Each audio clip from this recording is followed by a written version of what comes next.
Hello，大家好，我係實德金融嘅 Ferris。美股尋日大幅度反彈，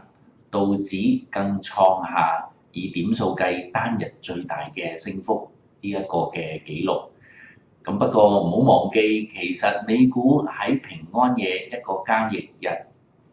已經係一個大幅度下跌，再累積前幾日嘅跌幅嘅時候，美股尋日嘅大幅度反彈，只可以叫做原地踏步，應該唔會影響住投資者擔憂美股會跌落去呢一個熊市邊緣嘅狀況。咁當大家對美股一個唔係咁樂觀嘅情緒時候，買入黃金去作為對沖風險或者叫做資金避難所呢一個嘅策略啦，應該會係浮現，對金價嚟講會係有推動作用。再加上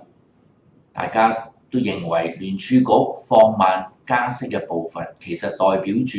聯儲局對美國經濟唔係有咁樂觀嘅態度。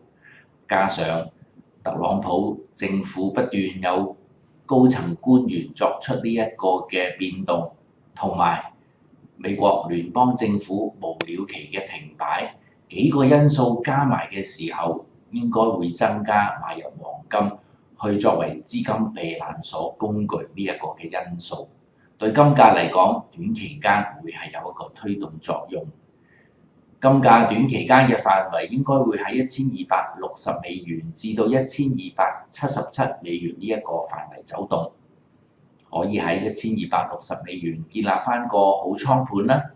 短線睇高個金價回升翻上到去1277美元附近。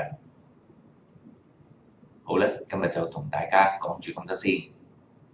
再會。